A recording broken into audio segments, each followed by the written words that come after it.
C'est bon, Oda, on est en direct là. Tu peux commencer. Bonsoir tout le monde, bonsoir à nos chers auditeurs, bonsoir Benoît, bonsoir Nessim. Moi c'est Ouda, Ouda, architecte, chercheur associé. Je m'occupe de toutes les questions, enfin j'essaye de développer un peu toutes les questions qui concernent un peu les espaces publics, les jardins, et puis récemment je commence à m'intéresser un peu aux villes intelligentes. Le thème de l'émission et du débat de ce soir. Alors tout d'abord, je voulais te remercier Nessim pour cette nouvelle façon De faire. cette nouvelle façon de faire, ce nouveau média. Enfin, je crois que qu'on est, enfin, il faut sortir un peu des choses qu'on voit tous les jours. Donc je te souhaite une longue réussite pour ce projet. Merci. Voilà. Ben, on est ensemble de toute façon, on va le développer ensemble. Voilà. Donc bonsoir à tous pour ce premier live. Donc on a voulu lancer ce podcast de débat. C'est une nouvelle façon de faire comme Ouda vient de le dire.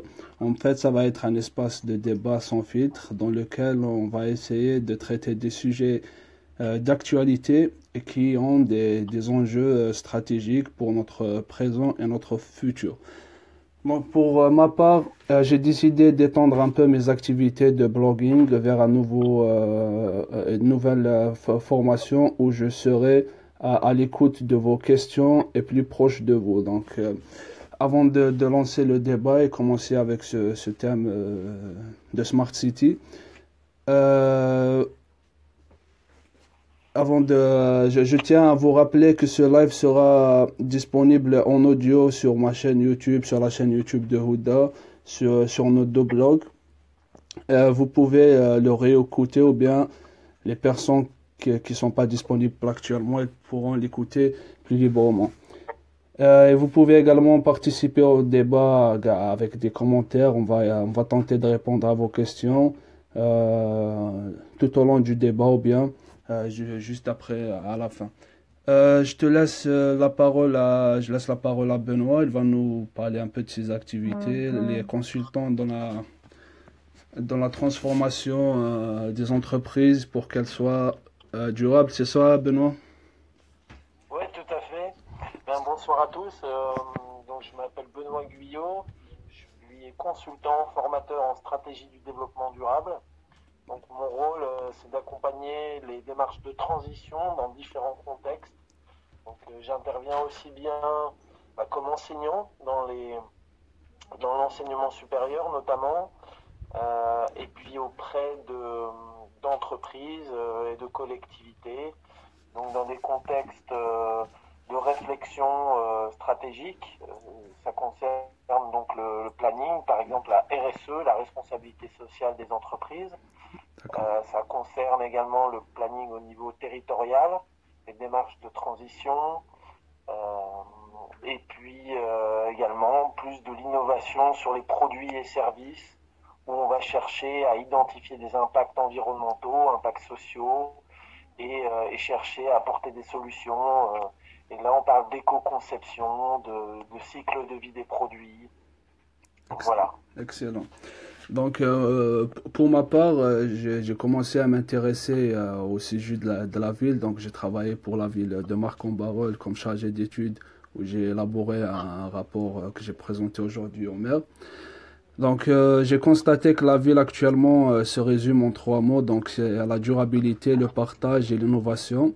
C'est la combinaison à faire aujourd'hui pour bâtir la ville d'après-demain. Parce qu'actuellement, être à la pointe de l'innovation, qu'elle soit institutionnelle, organisationnelle ou technologique, donne une gestion plus efficace pour le présent et va permettre d'avoir une marge de manœuvre pour l'avenir. La durabilité d'une commune ou bien d'une ville n'est pas uniquement en intégrant les technologies les plus innovantes, mais en introduisant une démarche de modernisation dans l'espace dans l'ensemble des dimensions économiques, environnementales et sociales. N'est-ce pas, Houda? Si je me trompe, tu peux m'arrêter. Tu es l'experte. Experte, non, c'est trop dit. En fait, moi, je souhaiterais quand même qu'on explique, parce que les gens entendent souvent parler ces derniers temps des Smart Cities, mais beaucoup d'entre eux, et notamment nos auditeurs ce soir, peut-être qu'ils connaissent pas forcément c'est quoi ces Smart Cities. Donc je précise, je vais faire une petite définition en fait pour qu'on puisse un peu comprendre.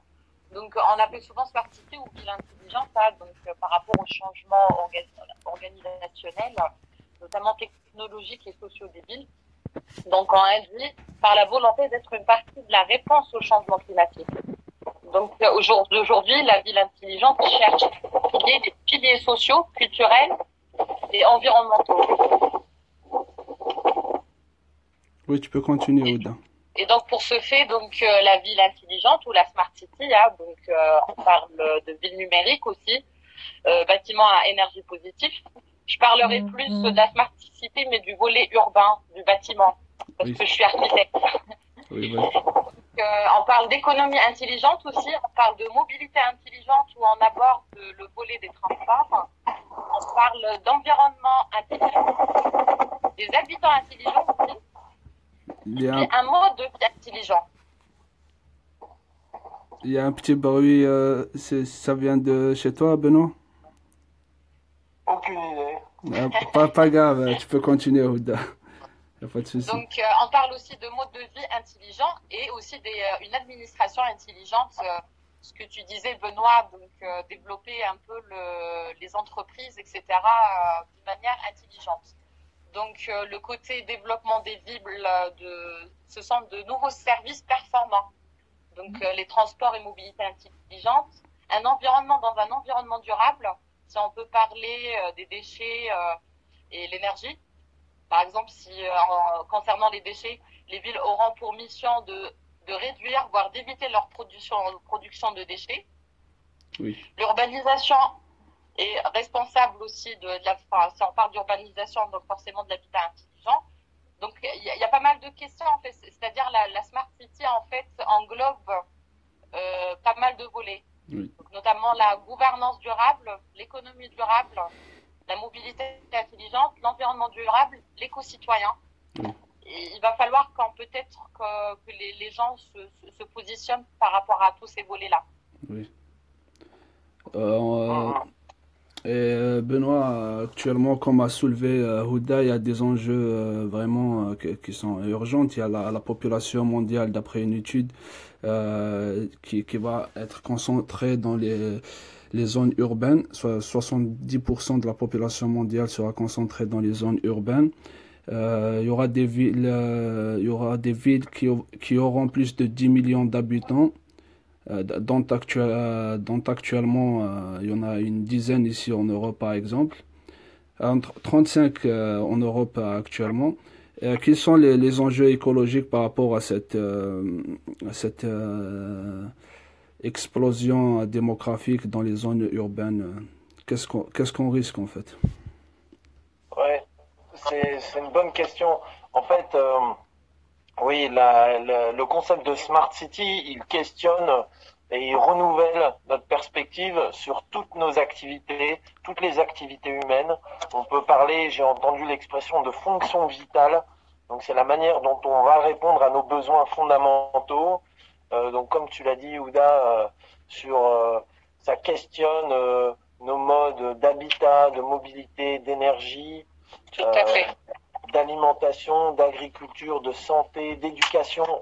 Enfin, c'est vraiment très large et on va appréhender ces fonctions non plus de manière réductionniste, c'est-à-dire en silo pour leur fonction elle-même, mais on va chercher à en comprendre comment elles s'intègrent au système, quels sont les impacts, notamment les externalités. Je ne sais pas si vous êtes familier avec ce terme-là. Oui.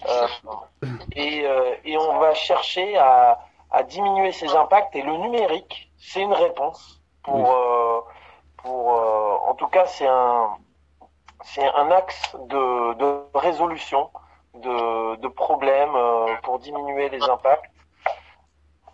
Ta question par rapport aux enjeux mondiaux sur les smart cities, Écoutez, si vous avez vous-même des chiffres, tu l'as dit, plus de la moitié de la population mondiale vit aujourd'hui dans les villes.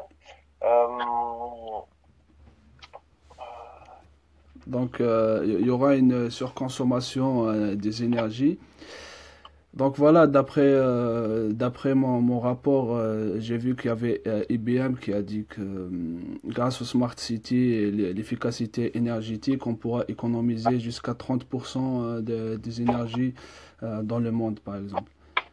Et surtout qu'actuellement, il y a une augmentation de la classe moyenne. Donc forcément, on consommera plus d'énergie. On doit en fait changer de mode de consommation, de production, etc. Actuellement, par exemple, les zones urbaines consomment 75% des ressources énergétiques au monde et elles produisent 80% de gaz à effet de serre. Donc, c'est quand même énorme. On ne peut pas continuer à produire et à consommer de cette façon-là. Oui, et puis il y a encore beaucoup de défis à résoudre parce que quand on sait que aujourd'hui il y a 1 milliard de la population, 1 milliard de personnes dans le monde qui n'ont pas accès aux services d'eau potable, qu'il y a 2,4 milliards de la population qui n'ont pas accès à des services d'assainissement dignes de ce nom, c'est-à-dire qui n'ont pas accès à des toilettes. Il y a des challenges juste colossaux. 20% de l'eau dans les villes du monde sont gâchés parce que les réseaux sont défectueux, sont vieillissants, sont défaillants. Alors on va faire les constats de tous ces problèmes et ensuite on verra les solutions parce qu'il y a des choses en même temps phénoménales qui aujourd'hui qui se produisent. Il y a des innovations disruptives à tout niveau, dans tous ces métiers, dans toutes ces fonctions, qui nous laissent quand même espérer des lendemains, je dirais pas enchanteurs, mais en tout cas un avenir attractif. Oui, oui, en effet. Par exemple, il y a par rapport à l'efficacité, à la gestion efficace de l'eau, par exemple, actuellement, il y a des systèmes pour mettre des capteurs pour détecter les fuites d'eau, pour réduire. Oui, après, dans les habitats, c'est surtout réduction de la consommation de l'énergie, c'est récupération des eaux de pluie au sein des habitations, etc. On reçoit des commentaires là où, effectivement, en fait, les gens veulent qu'on vulgarise d'une manière, c'est-à-dire à tout public, enfin, des gens qui connaissent pas forcément les appellations des choses. Je sais pas comment il s'appelle, je suis en train de voir le Monsieur Mouloud Ould Hamouda. Concret et pratique, oui, on essaye de l'être, hein, je vous rassure. D'ailleurs, j'ai fait une petite définition pour que le terme soit familier. Il faut savoir justement pour mettre en place tout ce processus justement de transition, comme tu viens de le dire, Benoît. La première, c'est-à-dire les premiers acteurs qui seront concernés, justement, c'est les habitants, c'est le citoyen, c'est les usagers de ces villes en fait. C'est-à-dire la ville doit être construite en fonction des préoccupations des habitants. Est-ce qu'il est question de faire des sondages, mais sous quelle forme justement ces sondages? Dans quel domaine? Une forte demande sociale pour une meilleure santé, pour de meilleurs moyens de déplacement. Donc, serait-il performant ou plus adaptable d'utiliser ce qui existe et le transformer, ou quelles sont les manières justement?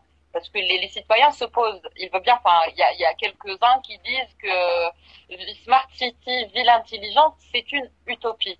Pourquoi c'est une utopie? Est-ce que la mise en place de ces nouveaux systèmes, où on dit le défi numérique, justement, ville réelle et ville virtuelle,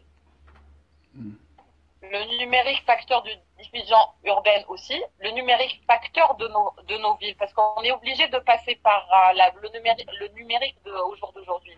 Oui, en effet. Donc il y a pas mal de questions qu'il faut peut-être auxquelles se pencher plus précisément avant de, plus ou moins les gens comprennent c'est quoi une Smart City, c'est toutes les nouvelles technologies liées au social, au développement durable, à l'habitat, au transport, etc.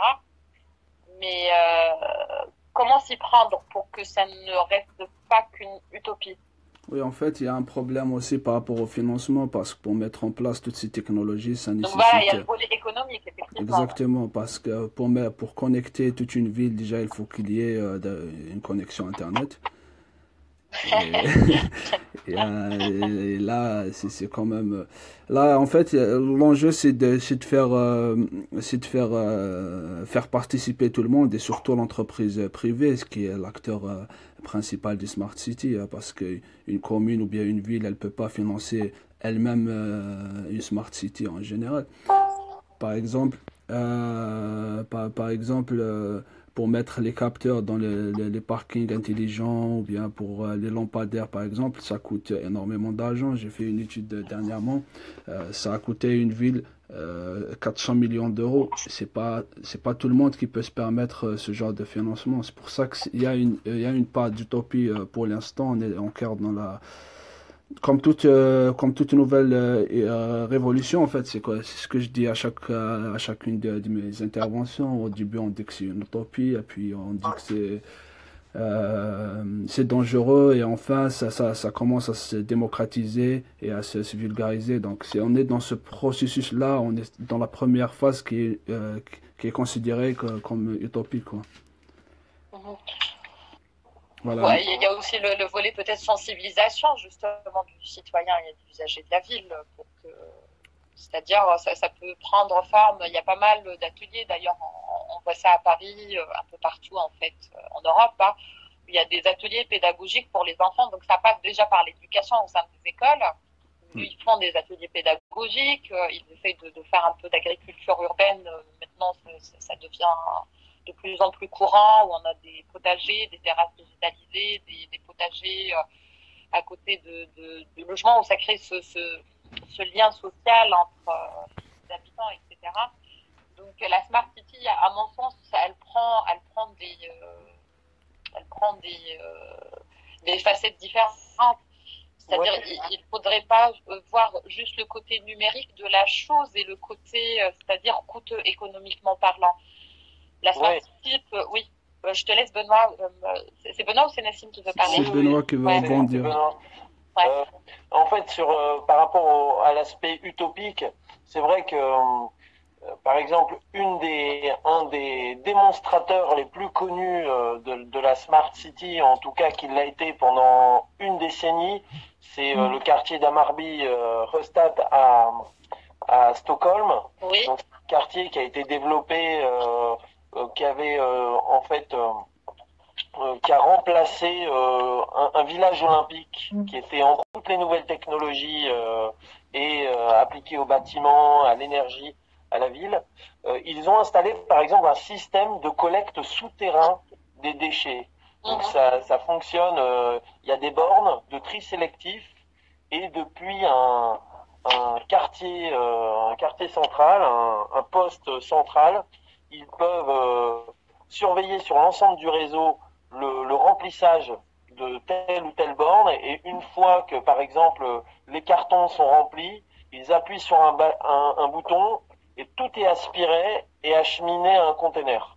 Oui. Et ça, c'est des installations qui coûtent des millions, des centaines de millions, qui sont ensuite vendues à des pays pétroliers. Donc, il y a des villes comme Masdar, à Abu Dhabi, qui ont pu installer ces systèmes-là. Mais voilà, pour solutionner la question des déchets dans des villes qui sont anciennes et qui n'ont pas de tels moyens, il y a d'autres dispositifs, comme par exemple le zéro déchet. Le zéro déchet, c'est un mouvement qui prend beaucoup d'ampleur en France. Il y a l'exemple, pas à côté de là où je vis à Lille, dans la ville de Roubaix, qui mobilise plusieurs centaines d'habitants, qui en fait consomment plus intelligemment, qui achètent en vrac, et alors déjà ça eux soulage le porte-monnaie, hein, ils consomment plus judicieusement, ils dépensent moins et ils polluent moins. Donc le zéro déchet, ils fournissent une balance à chaque habitant. C'est tout simple, comme ça ils font des petits concours, ils se challengent entre habitants et le résultat, c'est des personnes qui sortent de la pauvreté. Je vous garantis, ils mettent généralement en exemple une personne qui s'appelle Claude. Et Claude, elle dépensait 500 € par mois dans son alimentation. Depuis qu'elle a une démarche zéro déchet, que 300. Et ça, il y a des démarches sur l'énergie, famille à énergie positive, ça s'appelle. Oui. Il y a des démarches sur la mobilité. Quoique la mobilité, c'est plus compliqué. Parce que, en tout cas en France, on encourage toujours à la possession d'une voiture. Mais dans d'autres pays, il doit y avoir des dispositifs, comme par exemple les transports urbains gratuits, comme ça se fait à Dunkerque. Voilà, enfin, il y a des initiatives aussi faciles à mettre en place et ça va permettre du changement de comportement. Oui, On peut passer on peut aller à cette transition justement urbaine, environnementale et énergétique en passant par des gestes assez simples, quoi.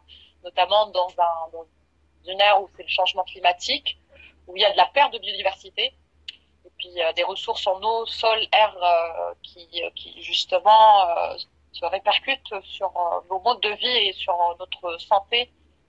Donc effectivement, il y a des solutions toutes simples qui nécessitent pas forcément des budgets ou un financement excessif, déjà pour commencer la sensibilisation des populations, parce qu'on parle déjà de la France, de la Suède, etc. La Suède notamment, c'est l'un des premiers pays justement qui s'intéressait à ces questions-là. Mais si on prend justement les pays émergents ou les pays du tiers-monde, le Maghreb, etc., c'est-à-dire c'est vraiment le début. Si on prend les foyers où ils commencent quand même à s'intéresser et à se poser la question du tri sélectif, déjà dans les ménages où il faut faire le tri des déchets ménagers, etc. Je crois que il y a un travail à faire sur ce volet-là, ou un grand travail de sensibilisation et d'expliquer à un citoyen lambda, c'est-à-dire l'habitant de la ville, quelles sont les démarches et les petits gestes tout simples au quotidien pour déjà encourager à avoir un peu c'est quoi ces villes intelligentes. Voilà. Ouais, et ça encourage les entrepreneurs également. Aussi d'investir. Prenez au Nigeria la start-up qui s'appelle WeCyclers. WeCyclers, ils collectent des bouteilles de plastique, donc ils font appel à des volontaires. Et en échange, ou tout simplement aux habitants, à la population environnante, chez qui ils vont collecter les déchets plastiques. Un déchet plastique, aujourd'hui, le volume, ça se vend entre 40 centimes, pardon, entre 40 centimes et 2 € du kilo. Donc, WeCyclers, eux, ils collectent ça. Ils échangent ensuite contre des minutes du crédit téléphonique, et puis de leur côté ils revendent à des industriels pour du recyclage. Et ça, donc ça se fait au Nigeria, ça se fait également dans plusieurs pays d'Afrique subsaharienne, au Sénégal. Il y a quelques cas de filières de recyclage qui se mettent en place et qui sont rentables. Il y a aussi, je vais prendre un exemple encore en France, mais une entreprise comme GECO, donc GE2CO, qui collecte des huiles pour en faire du biocarburant, qui collecte du marc de café pour faire pousser des champignons dessus. Et tout ça, alors c'est aidé en partie par les pouvoirs publics, mais in fine, c'est rentable. Et donc, sur les déchets, on avance, il y a des belles choses. Maintenant, sur l'eau, j'aimerais bien si on pouvait partager de belles initiatives, parce que c'est critique en Californie, c'est critique en Afrique du Sud aujourd'hui. On a entendu la ville de Cape Town, donc du Cap, est en pénurie d'eau. C'est tout de même fou, mais c'est un impact direct du changement climatique. Exactement. Et on a tendance à croire que les smart cities, c'est les dépenses, mais aussi il y a de la rentabilité. Par exemple, à Transpol ici au nord, on voit bien qu'il y a des bus qui traînent toute la journée vides, mais ils peuvent être, leur gestion peut être plus performante si on utilisait par exemple des capteurs qui vont anticiper la demande, etc. Donc voilà, il n'y a pas que les dépenses, il y a aussi l'efficacité et l'efficience. Donc ça peut nous apporter beaucoup d'économies. Ouais, pour l'eau, je ne sais pas si vous avez entendu parler de CityTaps. CityTaps, alors c'est une grande mode, surtout en Afrique où le taux de bancarisation est bas, mais on se sert du crédit téléphonique pour faire du prépaiement d'énergie, du prépaiement d'eau. Donc sur le prépaiement d'eau, il y a CityTaps qui s'est déployé au Niger, je pense, à Niamey, donc, et qui permet à des familles qui payaient une fortune leur approvisionnement en eau, d'avoir un compte personnalisé pour aller chercher, aller remplir leur bidon à un point de distribution. Ou encore, et il y a énormément de startups aujourd'hui qui déploient, ça fait le lien avec la blockchain justement, Nassim, oui. Solarly qui en fait à distance mesure l'utilisation de kits solaires, on appelle ça des Solar Home Systems, qui sont déployés, je pense, au Cameroun. Et en fait, les personnes, on leur distribue gratuitement ces kits solaires, donc batteries, panneaux solaires et ampoules, et en échange de quoi ils remboursent mensuellement à proportion de leur consommation. Donc c'est une sorte de leasing, et tout ça c'est enregistré sur le registre blockchain. Donc voilà, on peut ne pas être binaire, on peut converger la croissance, la technologie et une économie durable. Ouais. Il y a aussi un concept que j'aimerais, Houda, essayer de démocratiser, c'est celui des quartiers écolos. On voit beaucoup, ces derniers temps, on parle beaucoup de quartiers écolos. Ça consiste en quoi, en fait, les quartiers écolos? Les écoquartiers, donc voilà, c'est un peu la même chose, c'est-à-dire voilà, apprendre des gestes simples, déjà construire avec des matériaux écologiques, penser le quartier avec les trois aspects du développement durable, notamment l'économie, l'aspect social. Je vous ai parlé tout à l'heure des jardins partagés, intégrer l'agriculture urbaine, enfin l'agriculture dans des milieux urbains. Et puis l'édifice en lui-même, donc on parle voilà de bâtiments de basse énergie avec de l'isolation. Enfin en France, on parle de la réglementation thermique qui est obligatoire pour chaque nouvelle construction ou pour chaque extension qui dépasse de certaines surfaces. On a le coefficient de biodiversité maintenant qui est intégré au fur et à mesure dans les plans locaux d'urbanisme, où on parle de trames vertes et trames bleues, les sujets que j'ai traités lors de ma recherche. Ces trames vertes et trames bleues qu'on trouvait auparavant sur des espaces forestiers, etc. Mais au jour d'aujourd'hui, on parle de connectivité écologique au sein d'espaces publics. Je m'explique, c'est-à-dire on parle, nos espaces sont denses aujourd'hui, nos villes sont denses, on respire mal, il y a beaucoup de pollution, on revient toujours aux modes de transport souvent utilisés tels que les voitures, où elles sont, ce mode est banni notamment dans les grandes métropoles, où il faut encourager à utiliser le bus ou la voiture électrique ou le vélo. Et donc cette trame verte urbaine, elle vient s'instaurer dans un milieu dense sous forme de terrasses végétalisées, sous forme de murs végétaux.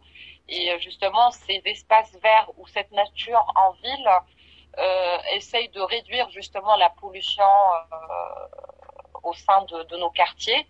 Et si on parle de l'aspect social, justement, ça peut créer justement c'est les habitants et les usagers des quartiers, de ces écoquartiers, qui participeront à l'aménagement de leur quartier selon leurs besoins. Donc l'aspect social, il est bien présent dans la façon de faire ou de concevoir ces écoquartiers. Donc il y a l'aspect de nature, il y a l'aspect d'économie d'énergie. On peut créer des panneaux solaires ou des bancs photovoltaïques, que ce soit en façade, selon l'orientation de chaque habitation. On peut créer des endroits, des aires de jeu pour les enfants, pour que ça puisse créer justement ce lien social, parce que le lien social, mine de rien, est très très important dans ces démarches de ville qui concilient entre l'économie, le social et l'écologie. Et puis il y a pas mal de choses, les écoquartiers, hein. Donc au-delà du fait que voilà, c'est une maison écolo, oui, écolo, il y a la récupération des eaux de pluie qu'on peut utiliser pour les eaux d'ailleurs, pour boire, il faudrait utiliser l'eau du robinet parce qu'elle sera de toute façon filtrée d'une manière qu'elle soit potable. On peut utiliser cette eau justement pour arroser nos plantes, pour arroser nos jardins partagés.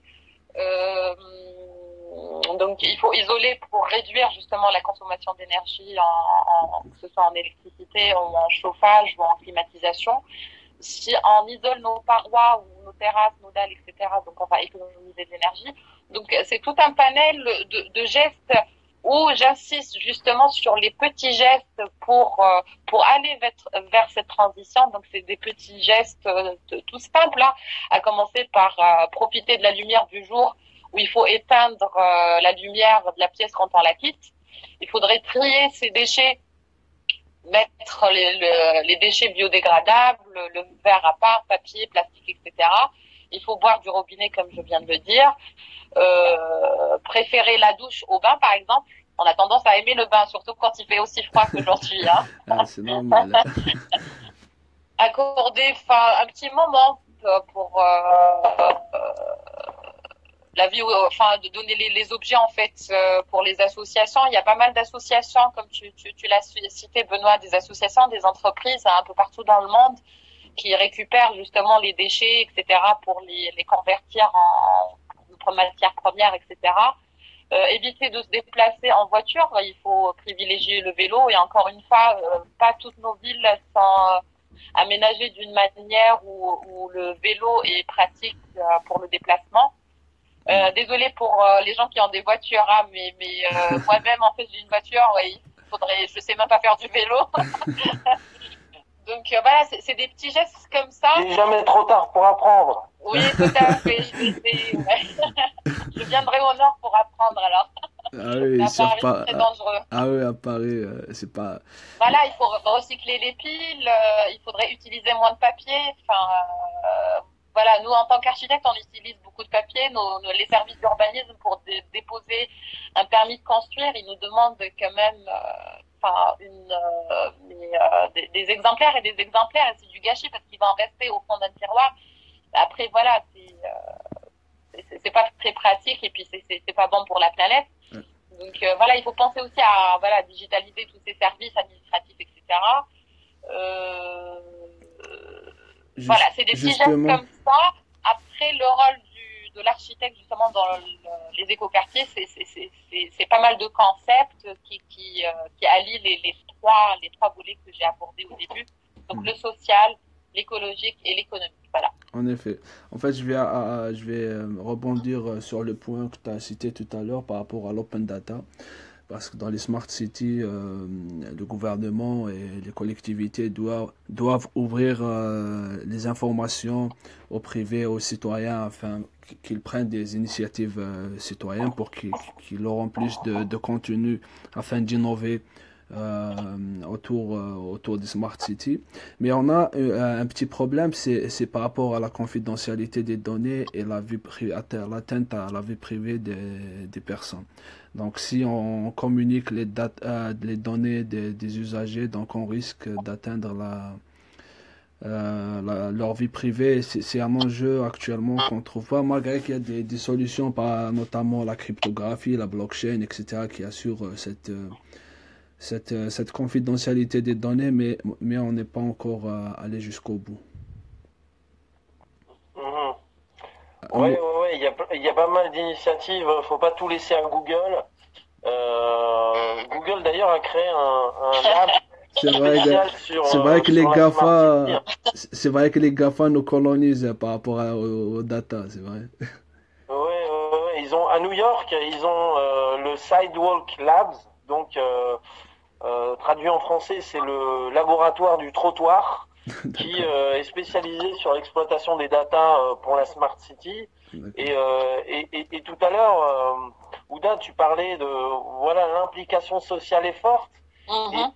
Et il y a aujourd'hui des entreprises de la tech, des nouvelles technologies qui s'appuient aussi sur la foule, hein, et qui font du crowdsourcing de données. Euh, j'ai en tête par exemple Ware, eux ils vendent un foulard auquel est intégré un capteur de la pollution dans l'air. Tout comme le Plume Lab ou EcoUp qui fait lui de la mesure de la pollution, de la radioactivité, ou encore Cosier qui fait de la mesure de la pollution intérieure. Et ces capteurs, ils sont disséminés par les individus, mais au global, on arrive à mesurer et à avoir une visibilité sur l'ensemble du système. Et Oui, donc on réconcilie le social, la technologie, on apporte des solutions, mais généralement, bon, il y a parfois des limites, hein, comme on l'a dit, notamment Nassim au début du podcast. Il y a un excellent documentaire que je voudrais citer, c'est celui des villes du futur, les villes intelligentes de Jean-Christophe Ribaud, qui est disponible sur Arte. Il est connu. Un film excellent. parfait. Et critique sur la Smart City, en y voyant certes le potentiel, les opportunités, mais aussi les écueils, les obstacles, les limites. D'accord, d'accord. Parfait, donc je pense qu'on a fait un peu le tour parce que la Smart City, on peut pas la traiter en une soirée, donc on va essayer de... On va le faire sur plusieurs séances podcast débat, quoi. Voilà, on va essayer de reparler de ça assez fréquemment, essayer de vulgariser certains concepts et aller un peu sur le détail pour avoir une vision par rapport à ce nouveau concept, on a cette ce nouveau mode de vie, quoi. Donc un dernier mot, je donne la parole à Benoît. Peut-être qu'il a un dernier mot pour ce soir. Écoutez, merci beaucoup. C'était un plaisir d'échanger. C'est vrai on est très enthousiaste, on est très optimiste sur l'ingéniosité humaine, notre capacité à innover, à entreprendre et à changer aussi pour nous adapter aux grands défis du développement durable. Je pense que les villes, elles sont... Aujourd'hui, on vit sur un monde qui est une ville, on est connecté, on est relié, il y a de la proximité entre nous, notamment par les technologies de la communication. Donc comment maintenant, c'est peut-être aux hommes de devenir smart. Voilà. Ça te fait rire, Nessim, parce que tu y penses souvent en ce moment. Non, en fait, parce que normalement, on devait l'être, mais voilà, j'adhère tout à fait, hein, et il a absolument raison, parce qu'il n'y a pas uniquement l'infrastructure qui doit être smart, mais également l'humain, en fait. N'oublions pas, oui, qu'on s'appelle les sapiens. Donc, tout à fait. Exactement. Merci. Merci. Sapiens City, pour autant, elle n'est pas encore apparue, celle-là. Ouais. Elle est apparue ce soir. C'est un nouveau concept. Allez, Houda, c'est à toi. Bon, moi, je tiens à vous remercier tous les deux, hein, toi, Benoît, très ravi d'avoir échangé avec toi aujourd'hui.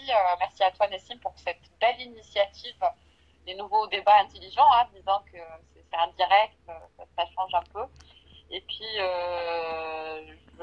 j'insiste sur la sensibilisation des habitants. Donc, il y a des petits gestes tout simples au quotidien. Donc, n'hésitez pas à commencer à les adapter. Et puis, on vous donne rendez-vous pour d'autres podcasts avec Nassim, peut-être la semaine prochaine. Oui. J'interviendrai à la Star in Africa à Nairobi. Donc, je vous donne rendez-vous si l'occasion se présente. On fera un petit podcast où j'animerai un petit workshop justement sur les smart cities.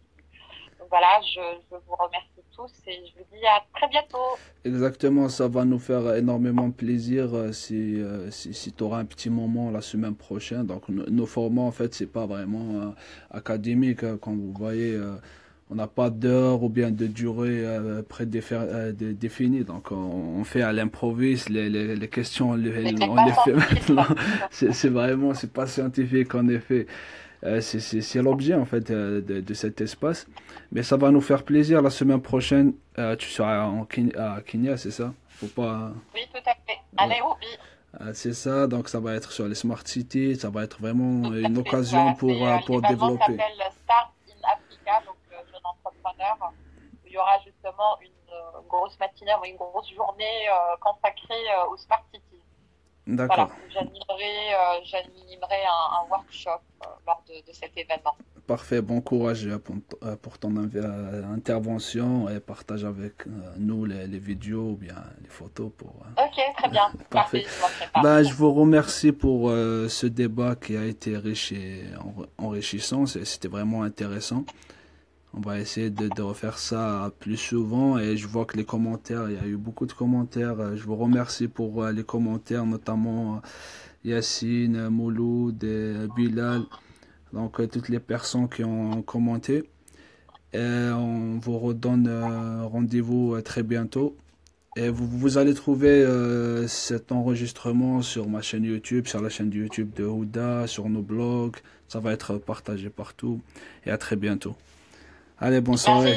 Merci. Bonne Merci. soirée. Au revoir. Merci, bonne soirée. Bonne soirée, au revoir.